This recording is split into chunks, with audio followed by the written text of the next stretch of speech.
Hey guys, we are back today again with Cara Hernandez, and we're still talking about trust. Today we're going to talk about funding and maintaining. So let's dive right in, Cara.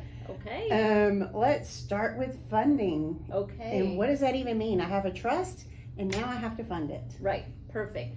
I'm so glad that we're talking about this today because I feel like this is kind of one of those magic legal words that we throw around and people repeat, but nobody actually knows what it means.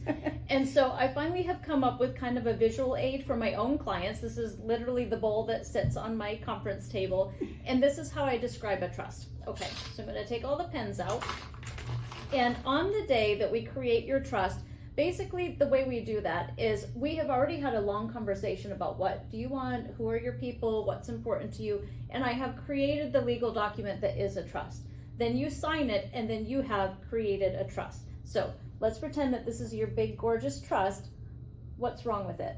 It's empty. It's empty. Yeah. Well, how much do you think this is going to work if it's empty? Not at not. all. It won't. You can put it on a shelf and it will be beautiful, and that is all it will be. So we want to make sure that we fund our trust, okay? So in our office, we do work with our clients in every piece of property that you own, particularly that's in the state of Texas. If you have other properties, we talk about that. But we will actually, let's say you've got 2 homes, right? A house and a vacation house. We're going to change your deed and put that deed into the trust, okay?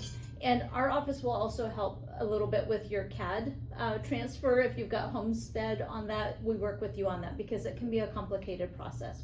Okay, so we talked about the houses.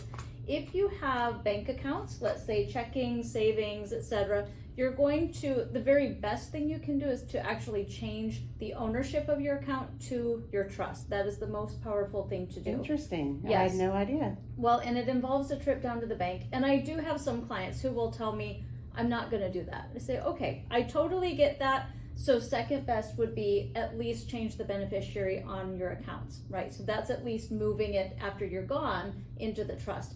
Here's something to remember though. A trust is actually doing 2 different jobs. It is the only document that we have that lives both on this side of life with incapacity and after death. No other document does that.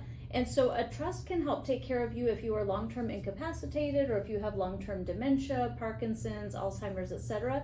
A trust can take really great care of you, or your family can, using your trust.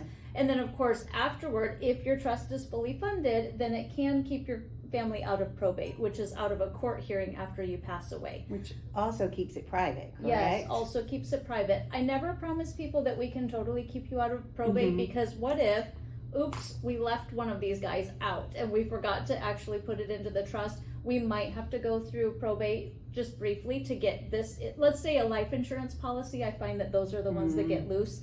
Somebody's got a life insurance policy out there from years and years ago. They forget they even had it. So it doesn't have a beneficiary on it. So we might have to go through probate. The other thing that can cause us to have to go through probate is if we have any sort of creditors out there. And I have a lot of people tell me, well, Cara, I always pay off all of my credit cards every month. Way to go. I'm very proud of you for doing that. But you might pass away in the middle of the month before you finish paying it off. And you might have major medical bills at the end of your life that have to be taken care of. So That your makes family sense. wants to make sure that they take care of that. But let's talk a little bit about life insurance. You're going to want to make sure that your beneficiaries are changed to the name of the trust. That's part of funding the trust. And then we've got some other things. So we might have stocks. You are going to want to change those. But here's one that gets tricky, and this is really where you do need to have a lawyer advise you on this. So we've got what we call qualified retirement accounts. So these might be your 401k, your IRA. Sometimes, depending on the client, I do advise that we go ahead and change the beneficiary to the trust, but sometimes we leave it as the spouse. It is really a question of access. It's a question of tax savings, and this answer for our clients changes based on your own personal family situation. And that's just a conversation they would have to have with you. Absolutely, yes. So when I say funding the trust, this is what we mean. We mean actually taking action after you've created this lovely trust. Go into all of your accounts. Usually you can do it online. Occasionally you have to go into the bank to do things, but most things are online. And you just change your beneficiary to the name of your trust. So that's pretty easy, actually. It is. It's a lot less complicated than I thought. Yeah, it takes a little bit of work. So I tell people when I'm done, you've got about 10% left of work to do, and then you should be finished.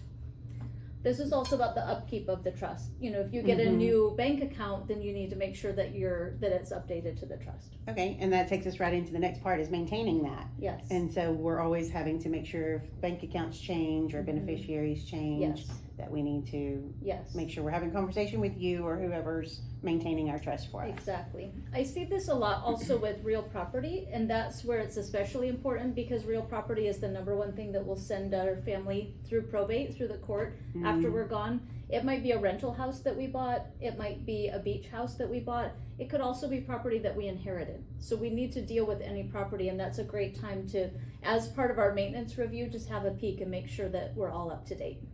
So speaking of real property, if say an investor has property in an LLC, does it have to be in a trust, or is that a whole different conversation? It is definitely a whole different Okay. conversation. Yeah, we can put it in a trust. It just depends on how many members they have, who's operating it, do they even have an operating agreement? Okay, It's sort of who has access to the money in case the owner doesn't. gotcha. So those are the conversations that we would have. That makes sense. Yes. But it's something to keep in your mind if you have real property and you're wondering how to handle it, you know, and just make sure you let her know, or your trusted attorney, because it could all be handled different ways, Yes. depending. Anything else that I've missed or you want to talk about today? Do you want to talk about types of trusts? Yeah, let's dive into that real quick. Okay, Thank sounds you.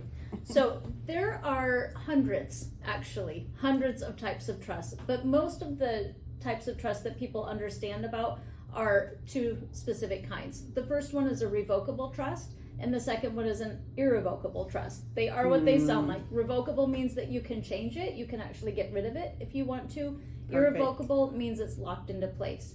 So right now in this tax situation, most people do not fall into the tax net, right? So it's basically kind of a freebie for just about everybody. You can have up to, as for a couple, you can have up to about $28 million of assets before taxes ever kick in. So this is not a conversation we're having now, but it used to be, because that number, instead of being 28 million, was actually 500,000. Oh wow, that's a huge difference. It's a very huge difference. So we're very grateful for it right now.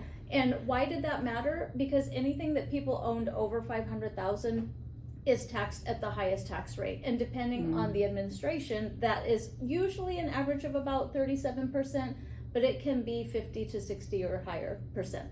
So we're not talking as much about irrevocable trusts, but they can come into play for certain tax savings and for certain protections. A lot of people want to know about them, but they don't understand them very well. So this is how I describe it. If I were to make an irrevocable trust, because maybe I felt like I was in a highly litigious profession and I was concerned about getting sued and losing all my assets, what I could do is think of, I'll use my little bowl again. So let's pretend that this is my trust and I don't want my money to be taken, right? And so I'm going to put my assets, I'm not going to put all of them in there, but I'm going to put some of my assets in here.